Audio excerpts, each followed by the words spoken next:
बात तो इधर खत्म होती है कि नेचर से नो पंगा, वरना नेचर कर देगी नंगा।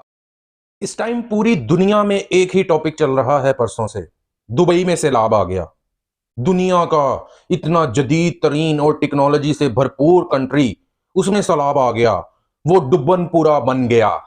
वो कैसे डुब्बनपुरा बना? कोई गरीब मुल्क हो तो वहां पर समझ में आता है जी कि वहां का सीवरेज सिस्टम को इतना खास नहीं होगा, इस वजह से वो डुब्बनपुरा बन गया। लेकिन दुबई जैसा मुल्क जिसमें पूरी दुनिया से, यूरोप हो जाए, सेंट्रल एशियन कंट्रीज हो जाए, कनाडा हो जाए, अमेरिका हो जाए, एशिया हो जाए, जापान हो जाए, कोरियन कंट्री से लोग वहां पर घूमने फिरने के लिए आते हैं, सैरो सियाहत के लिए आते हैं। वो कंट्री डुब्बनपुरा कैसे बन गई? लोग हैरान परेशान हो गए कि ऐसा कैसे हो सकता है कि दुबई डुब्बनपुरा बन जाए। तो मेरे भाइयों, मैं आपको बताता हूं दुबई डुब्बनपुरा कैसे बना। देखिए, एक साल तक लगातार जितनी बारिश हो, उतनी बारिश एक ही दिन में पड़ जाए तो कोई भी मुल्क, वो जितना मर्जी अमीर हो, वो डुब्बनपुरा ही बनेगा। चाहे अमेरिका हो या कनाडा, हत्ता के इंग्लैंड जैसा अमीर तरीन मुल्क भी हो, तो भी वो नेचर से पंगा नहीं ले सकता। बात तो इधर खत्म होती है कि नेचर से नो पंगा, वरना नेचर कर देगी नंगा। दुबई ने दुनिया को ललकार के बोला था कि मेरे जैसी खूबियां दुनिया के किसी भी मुल्क में नहीं हो सकती, और उसने साबित भी किया। इस भी चीज को उसने हाथ डाला, उसने दुनिया के सामने वो चीज बनाकर दिखाई।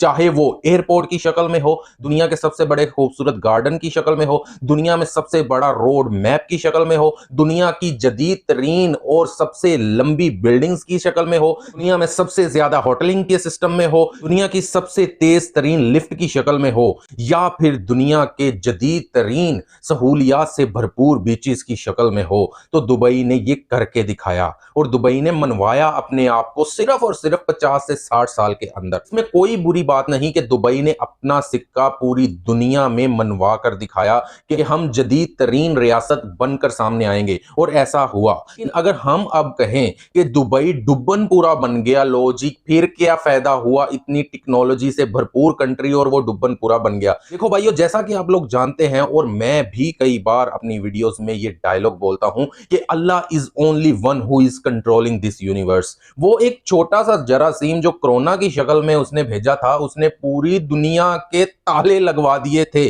और घरों में जकड़ बंद करवा दिया था। वो चाहे अमेरिका हो या रशिया हो या दुनिया की जितनी भी ताकतें हों, उनको खामोश करवा दिया था उस रब ने कि तुम लोग मेरे सामने कुछ भी नहीं। एक कोरोना भेजा था, तो आप देखिए क्या हशर नशर कर दिया था कोरोना ने।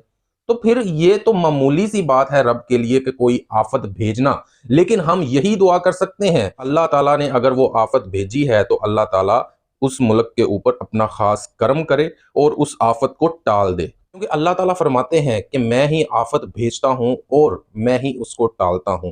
तो अल्लाह ताला के सामने कोई जदीद तरीन ताकत नहीं। अल्लाह ताला के आगे सिर्फ अपना सर झुकाइए और अल्लाह ताला से रहम की भीख मांगिए।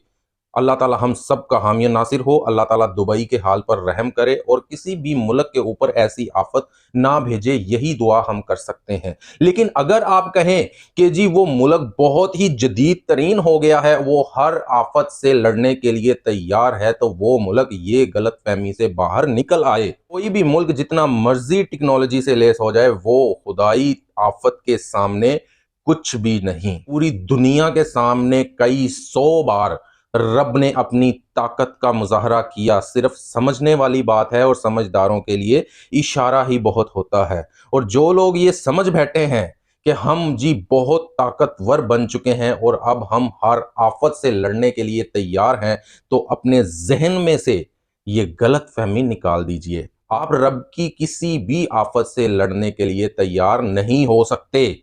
आपकी इतनी औकात नहीं है कि आप रब के सामने खड़ा होकर कहें कि जी हम हर आफत से लड़ने के लिए तैयार हैं। नौज़ुबिल्लाह, अस्तगफिरुल्लाह पढ़ना चाहिए हमें, और रब के हजूर हमें माफ़ी मांगनी चाहिए, रब से रहम की दुआ करनी चाहिए, रब से रहम की अपील करनी चाहिए, रब से अपनी गलतियों की माफ़ी मांगनी चाहिए कि रब इस तरह की आफत किसी भी मुल्क के ऊपर ना भेजे। अल्लाह ताला दुबई के ऊपर अपना खास करम करे और दुबई वैसे ही सही सलामत रहे जैसे वो था, और वही अपना जोबन पूरी दुनिया को दिखलाए, और हमारा इसमें झंडा बुलंद होगा। क्यों? मुस्लिम कम्युनिटी का एक मुल्क जिसको अल्लाह ताला ने, जिसके ऊपर इतना करम किया, और चंद सालों के अंदर अंदर ही वो मुल्क इतना तरक्की कर गया कि दुनिया को बताया कि मुस्लिम कंट्री, मुस्लिम कम्युनिटी किसी से कम नहीं। हम अगर कुछ करना चाहें तो कर सकते हैं। अगर दुनिया के सामने एक जदीद तरीन रियासत बनाना चाहें तो बना सकते हैं, लेकिन दुनिया के सामने, रब के सामने नहीं। आप जितने मर्जी ताकतवर हो जाएं, लेकिन रब के हजूर सर झुकाकर खड़े हों